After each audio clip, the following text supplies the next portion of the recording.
You mentioned that there's no serious disagreement amongst historians over Churchill's responsibility for the Bengal famine. If you were to be completely honest, would you say that these allegations towards Churchill and the time spent discussing his link to the Bengal famine is wasted time? Do you think it's a waste of our intellect and our thoughts? Are these conversations, quite frankly, do you find them ridiculous? If you were to just give your honest personal opinion.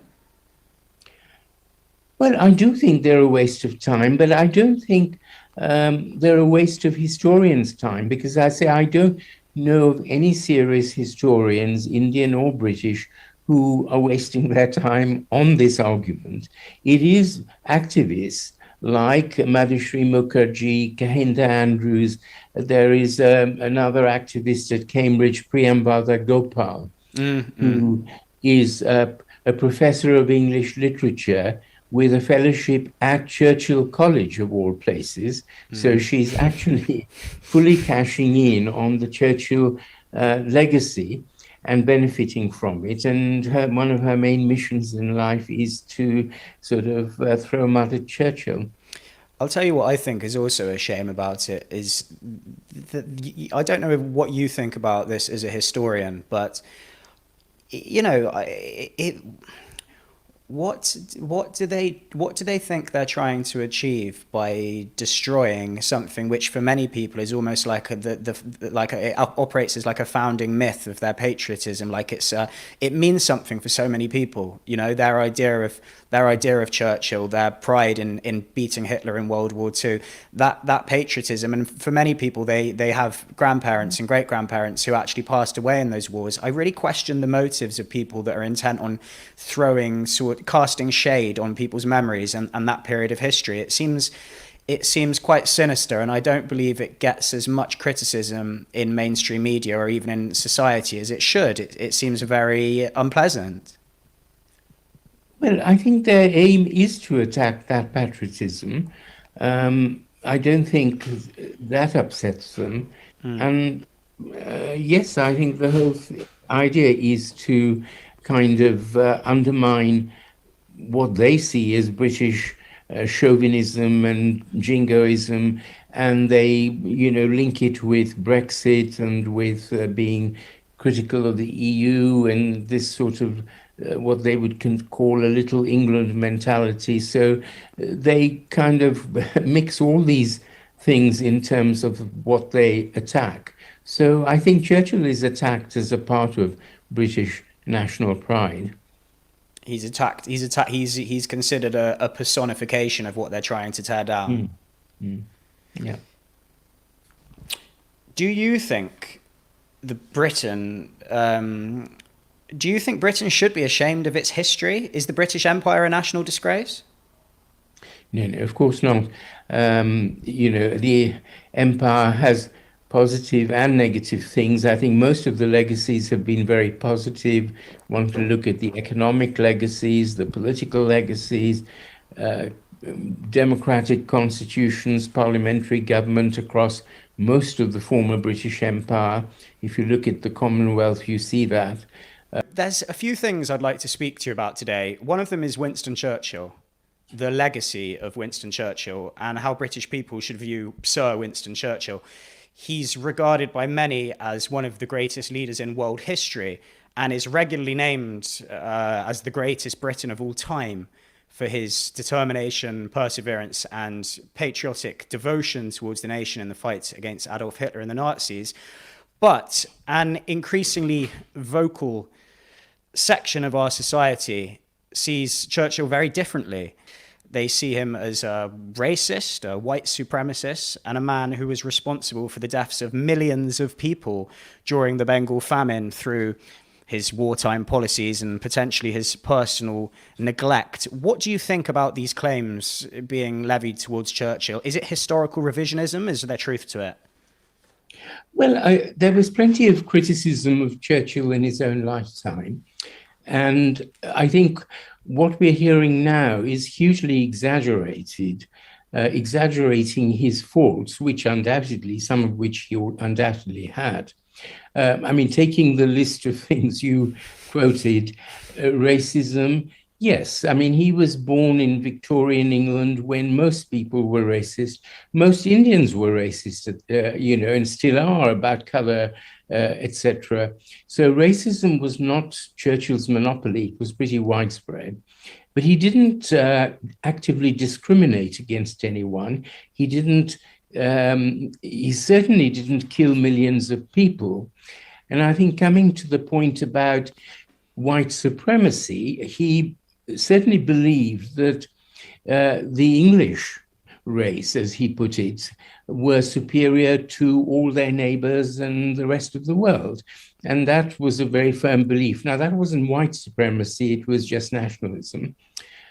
And he was really quite friendly to several Indian and African people whom he met in the course of his long career. What I would say is, in terms of the Bengal famine, that has been especially late at his door, because it happened in 1943 during the Second World War, when he was leading the war cabinet back in London. So he was about 6,000 miles away from Bengal at the time.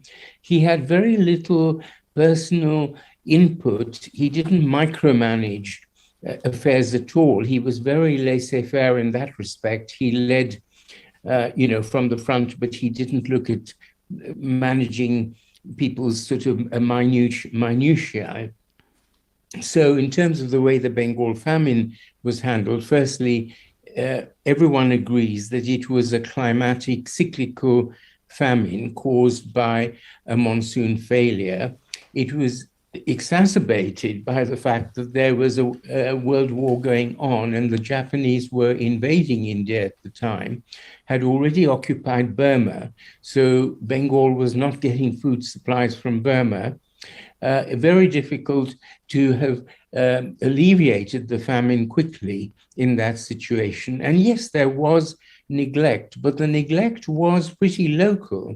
And it's worth remembering that there was a democratically elected provincial government which was running Bengal at the time, led by the Muslim League. And they bungled things and mismanaged the famine. They were at loggerheads also with the trading communities, who were mostly Hindu and were often speculating and hoarding food grains, which happens in wartime.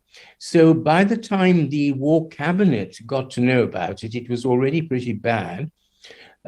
In the course of that year, 43 to 44, Churchill and the war cabinet sent 1 million tons of food grains to Bengal from other parts of India and from Australia and from Canada. Churchill did not divert some food shipments which were coming from Australia to Europe, where there were major food shortages, because it would have made a major detour across waters which were full of Japanese submarines. So it's very unlikely those shipments would have made it to Calcutta. And so they were banned for elsewhere. But Bengal got 1 million tons of food grains, which is why the famine was over in a year. If you were to sort of, let's say that I was a cynic and I was convinced that Churchill was responsible, would you, if you were to give a list of the causes? I mean, you just summarized them quite nicely. What do you think the main cause of the famine was, or do you think it really was such a mosaic of various different factors? It was a convergence of factors, the most important of which was the fact that there was a world war with the Japanese invading India via Burma, which they'd already occupied. So Calcutta and Bengal were not getting the shipments that they used to from Burma. So a huge cut in supplies. Plus, as people do in wartime, merchants tend to trade. There tends to be profiteering. So there was some of that. There was no, India's greatest expert on famine, Amartya Sen, who won the Nobel Prize, has examined this in great detail. And he said there wasn't actually a shortage of food grains in Bengal. There was a shortage of purchasing power because the prices had gone up. And the prices had gone up partly by wartime speculation and partly by mismanagement by the provincial authorities. So, laying this at Churchill's door, he was busy fighting in 43, but the war had by no means been won against Germany. So he was fighting back to the wall, um, a battle of survival in Britain and Europe. And he really did not and was not able to apply the full attention that might have been given in peacetime. What would you say to the argument that 2.5 million Indians fought or at least took part in the war effort in World War II, and that if such an event, such as a famine or a food shortage, had taken place in England, well, it wouldn't have taken place in England because Churchill simply wouldn't have let that happen. In fact, he was very generous with his rationing for the public in World War II, as I understand it. Do you think there's an argument that he should have done more sooner? The million tons of grain you mentioned that ended the famine after a year. Do you think that the argument is that it was too little, too late, and that he didn't know enough? And that's not to say that that makes him responsible either. That's not to say that due to the fact it was too little, too late, Winston Churchill's a terrible, terrible man. But do you think there's an argument that he didn't do enough quick enough? Well, there can always be an argument in hindsight that more should have been done for anything. I'm not at all sure that famine rationing was generous in Britain at the No, time. no. Certainly, all the accounts I read is people managing on very short rations with all sorts of improvisations. Okay. Certainly, there were areas of Greece and Italy which were in danger of major famine, where shipments of grain had to be sent after the Germans were pushed back. So that was part of it. Um, I think there's no doubt that had the authorities in Bengal, which meant largely the elected authorities, acted sooner and actually alerted the viceroy's government sooner, there would have been less casualties. Coming to the point about how many people fought for Britain, yes, 2.5 million people fought for Britain, but they fought in a professional volunteer army. There was no conscription. It was a huge form of employment and enrichment for the areas they came from. And people queued up for, miles to actually be recruited. So not because they were doing it out of the goodness of their hearts, but because their families had served in armies for generations. That was their job. And Churchill was very fulsome in his praise of the Indian Army. There are several quotations where he said how wonderful they were. And India was very well paid for its armed forces. It had foreign balances of 50 billion pounds at the end of World War II for payment of its army, because the British government paid the government of India, both before and after independence, for the use of Indian troops. Yeah, that's very interesting, especially the point that you raised about the willingness of the Indians to sign up to join the army, because you often hear by people that are intent on deriding Churchill and blaming him for the famine, you often hear them making the point I just made, saying 2.5 million Indians fought for Britain, and as such, Churchill should have done more. But you seem to be kind of turning that on its head and saying, would you say in some ways that Britain was doing them a favour by allowing them to sign up and paying them for it also? Well, no one was doing either party favors. They were a professional army. People sign up to be in a paid army. You call them volunteers, mercenaries, professionals. No one is doing a favor either way. But as far as their courage and their performance was concerned, Churchill was very fulsome in his praise of them. I was going to ask you about that because there's this famous quote of Churchill's, which I believe may have been taken out of context, and perhaps you can provide the correct context, where he said that Indians are a beastly people with a beastly religion. And I've seen that quote attributed to him all over the place by people that are keen to well, represent or misrepresent Sir Winston Churchill in a certain way. Could you tell me a little bit about the context of that quote and what you think about it? Well, the context of the quote was that Churchill often made exclamations and swore at people when he was cross about something, and he often then apologized afterwards and didn't mean it. As far as this remark about Indians being a beastly people with a beastly religion, yes, he did say something like that, but it was an exclamation he made when he heard that the Congress, led by Gandhi, had launched the Quit India movement in 1942 at the height of the war when the Japanese were, seriously invading India. And he saw this as a stab in the back, which, in any other situation it would have been, for a movement to launch a sort of eviction campaign against you at the moment when they're being invaded. So I think when his reaction was Indians are a beastly people with a beastly religion, he didn't mean it about all Indians. He certainly didn't mean it about Muslims who had a completely different religion. Most of the majority of the Indian army were Muslim. So he clearly meant this, directed at Gandhi and the Congress, whom he regarded as Hindu Brahmin dominated and against the interests both of Muslims and of untouchables. So he was a great champion of Indian untouchables and felt that they deserved a much better deal than Gandhi and the Congress were offering them. Right. Yeah, I mean it's been very interesting for me looking into this because as you're aware, about a year or 18 months ago, there was the Black Lives Matter movement began as a result of George Floyd being killed on the other side of the Atlantic, and it for the Bengal famine. So I began looking into it about 2 weeks ago. And I read this book, which I believe you're aware of, Churchill's Secret War. What are your thoughts on the book, which essentially, for anyone listening, is pretty anti-empire and anti-Churchill and really does lay a lot of blame at his feet for the famine?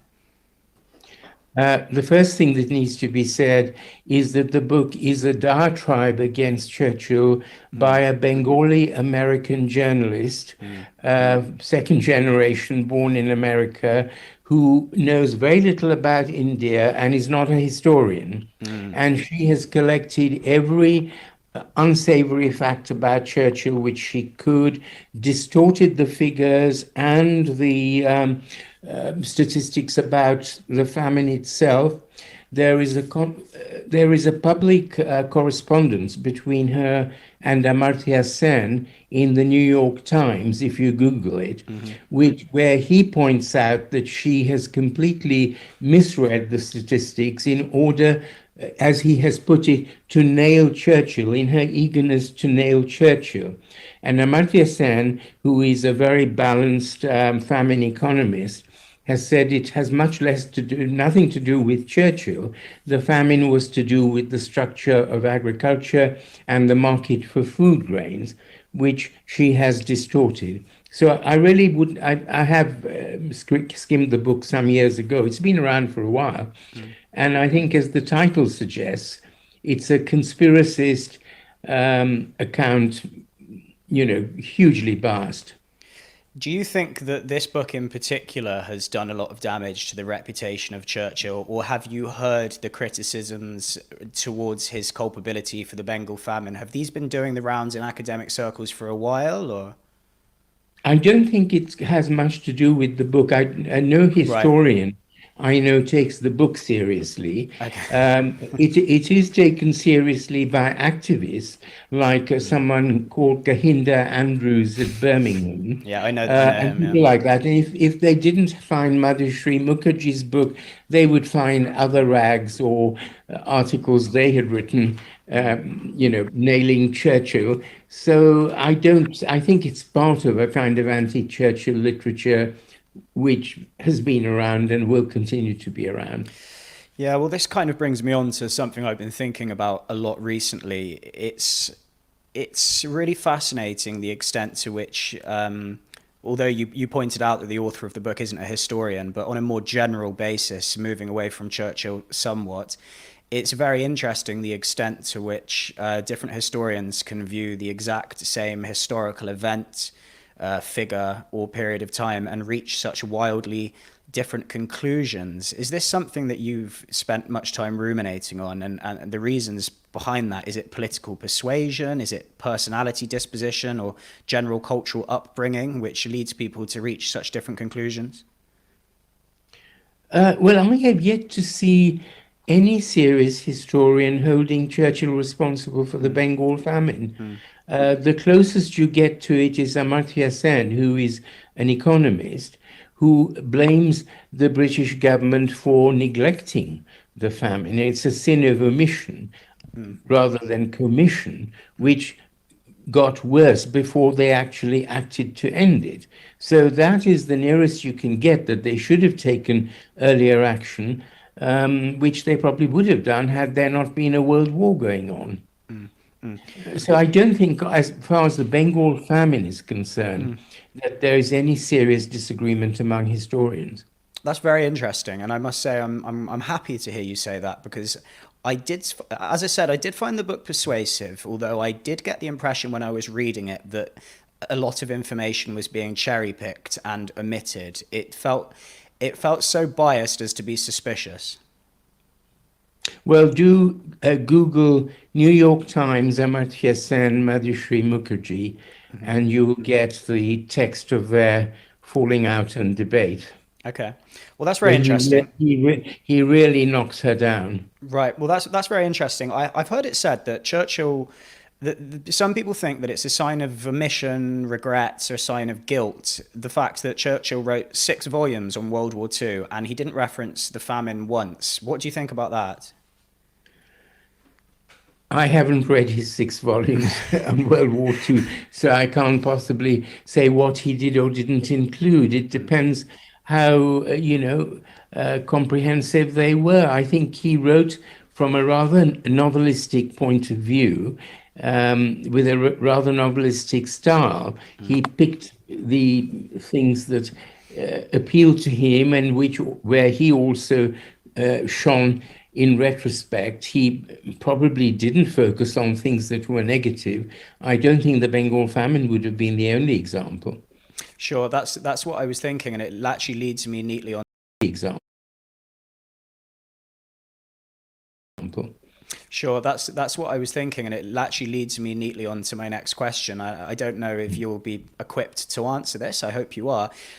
In terms of mortality, how does the Bengal famine sort of tot up against other historical events in the last century or so? Of course, there's a few obvious ones that we can all think of, but on a smaller scale, because it's a relatively, I would say, unknown atrocity. Once you're out of the historian of the circle of academia and historians, the Bengal famine isn't something that your average Joe on the street has heard of.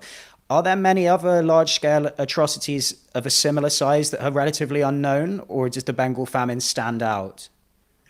Well, firstly, it isn't an atrocity. A famine is a structural agrarian phenomenon.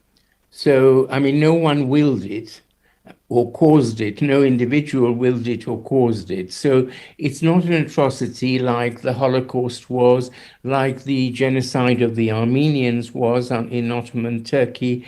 So there are other, I mean, the Jewish Holocaust took about 6 million lives. The Armenian Holocaust took 1 million or more lives. So, I mean, these were comparable in terms of casualties, but I wouldn't call it an atrocity. Okay, perhaps I don't fully understand the definition of the term atrocity. Maybe Well, I was. atrocity is something atrocious committed by people. Sure. Okay. It's And well, not, it's an act of volition. so activists and the author of Churchill's Secret War would argue that the Bengal famine was an atrocity, but you're putting forward the argument that most historians don't view it that way. No. Okay. I don't think anyone who understands famine would view any famine as an atrocity. I can't think there are many examples in history of any famine being deliberately caused in order to starve people. And I also suppose Churchill wouldn't have had an agenda to do such a thing. Well, it wouldn't have occurred to him. He was busy fighting the Nazis. I mean, Bengal was not on his mind. No, of course. You wrote in an article for The Critic the following words. On the 4th of August 1943, when Churchill's war cabinet first realised the enormity of the famine, actually, you know what? You've actually already mentioned this yourself. It's about the tons of grain that he sent over. And I just wanted to comment on the fact that these really don't sound like the words or the actions of a genocidal maniac intent on killing Bengalis, does it?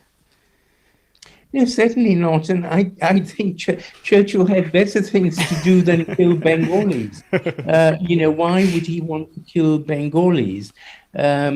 He was opposed to independence under the Congress, which he regarded as a Hindu Brahmin dominated organization, which would oppress minorities, including untouchables. So he was, in that sense, siding with what he saw as the underdog. There was no question of anything genocidal involved. And he had nothing in particular against Bengalis. I mean, Gandhi, whom he often abused and reviled and disliked, he was a Gujarati, not a Bengali. So I'd like to just circle back to where we were slightly earlier in the conversation. You put forward the argument and, well, the fact really that in the Victorian times and shortly after in Churchill's later life that much more people were racist, and racism wasn't an explicitly white or British tendency or problem. It was something, racist views were held much more widely by people all over the world. To what extent do you think it's an error to sort of retrospectively judge historical figures by the values of today? Well, I think it's a huge error, and I don't think it does anyone any good. We don't learn any more about the past by getting involved with making these judgments. History is not about making judgments, it's about learning about the past. And if we get diverted into, was this right? Was this wrong? It's not, we stop looking at what actually happened and what people were actually like. So I think, one looks back and says, obviously someone who existed in terms of Victorian values would not be considered an egalitarian, politically correct person today, and we wouldn't. We might even sort of censure them and censor them and even prosecute them. But that makes no sense about something that happened 200 years ago. I suppose the argument that I use these terms loosely, sort of left wings, liberals, progressives, the argument that they would put forward is that, that we do judge historical figures for their actions, and Winston Churchill is considered a national hero, and he's an integral part of many people's identity as British. And the opposing view, the anti-Churchill view, would be that this isn't appropriate in this day and age. And I must say, it's not a view that I share, but I am interested in equipping myself with the most competent argument against such a perspective. Because despite the fact you said we're not supposed to judge historical figures, we do judge historical figures, and they do kind of continue to play a part in the present. So is it still inappropriate to judge Churchill for his racist views and actions? I think it's inappropriate to judge him for those views and actions in the abstract. If he made a racist comment to someone, if he discriminated against someone, we could certainly sort of, censure him for that. But there is no evidence that Churchill was cruel to anyone. He didn't order people to be tortured, executed, none of those sorts of crimes that dictators are guilty of, which we could certainly judge them for. He wasn't in any way like Stalin or Hitler in the way he treated people. He wasn't at all like people like Saddam Hussein, whom we judge today. So I think judgment needs to be balanced. And if someone has minor faults, of course we notice them and record them, but we don't judge them only for those faults. Sure. And the argument that's put forward in defense of Churchill's racist utterances or comments, that he was a outspoken, sort of charismatic. He had the tendency to fly off the handle, and crucially, he had the tendency to say things that shocked people. I've heard about his friendship with his friend and politician Leopold Amory, and he used to sometimes make shocking comments in order to sort of get Leopold Amory to be quiet. And the argument is that some of his racist comments were made in this context. Is that something you've heard, or that you would put forward? Yes, Leopold Amory and he were old school friends, and the relationship was, from their school days, one of Churchill ragging Amory, who was a rather pompous, pedantic sort of person, and Churchill often sort of, gently poked fun at him. Apparently, once threw him into a swimming pool fully dressed. That sort of, childish pranks, which may have continued into the war cabinet, in the sense that when Churchill had to put up with Amory making very long-winded, circuitous speeches in the war cabinet, Churchill did get quite impatient and either make a joke to cut him off or say something that he knew would irritate him and move the agenda on. Yeah, And Amory didn't like it particularly, and he noted all this in his diary, which was meant to be confidential at the time, and was published later, much later. Yeah, I think some of the research that I did in preparation for this conversation seemed to indicate that some of his more offensive comments took place in private conversations between himself and Amory, and as you say, they were published much later. And of course, I can hear the progressives, the liberals, the left-wingers, however you would like to summarize them, I can hear them in my ears saying, it's not acceptable to say those things in private, and it's still a terrible thing, and I wouldn't say those things in private. But I would say that probably the flip side of Sir Winston Churchill's tendency to say outrageous things and to be stubborn and argumentative, it may be that the positive side of that contributed to why he was such a good leader. Without the totality of his personality, without his whole personality, he may not have had the strength and the determination to lead the country in the way that he did, because great people, and in fact all people, are complicated, are they not? Yes. Well, he had a dogged determination to fight against Nazism and Hitler much before Chamberlain's government came round to that point of view, and he pushed them in that direction. He was pushing them that way from the early 30s on.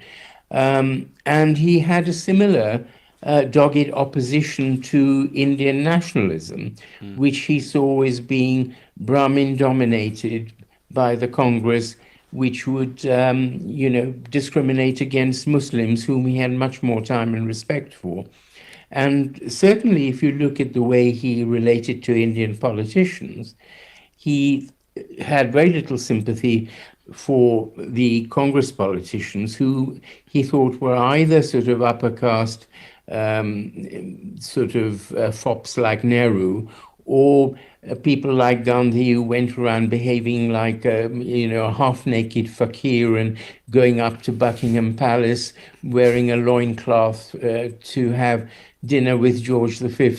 All of these things Churchill thought were absurd and offensive. But when he met Muslim politicians like Jinnah, he was very warm and friendly, and he was accused of being partial to them. And Jinnah used to come and have lunch with him at Chartwell, and they got on very well. That's interesting. In the book Churchill's Secret War, it was said that Churchill's father, Lord Randolph, was Secretary for State for India and held India in very high regard. And when his father died, 20-year-old Winston resolved to pursue his aims and vindicate his memory. So do you think that Churchill had a personal, emotional attachment to India, which contributed to why he was so against the idea of India gaining her independence? Was it a sort of, like a family attachment, that memory of his father? He wanted to continue his father's legacy and not sort of give India away, as it were?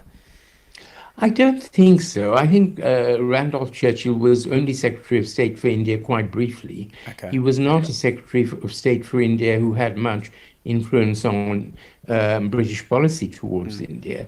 And Winston's main commitment was to empire, to maintaining the British Empire, and India was regarded as the jewel in the empire and the largest, richest part of the empire. So, not unnaturally, he regarded Indian independence as a sort of death blow to the empire, which it was.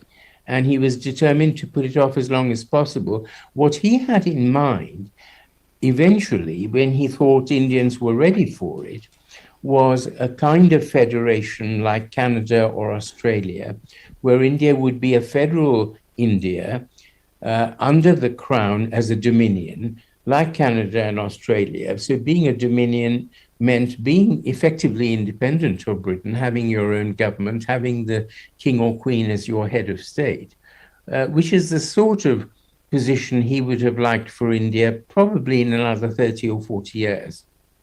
Well, I'd like to move on from Churchill and the Bengal famine now, but just to, you mentioned that there's no serious disagreement amongst historians over Churchill's responsibility for the Bengal famine. If you were to be completely honest, would you say that these allegations towards Churchill and the time spent discussing his link to the Bengal famine is wasted time? Do you think it's a waste of our intellect and our thoughts? Are these conversations, quite frankly, do you find them ridiculous? If you were to just give your honest personal opinion.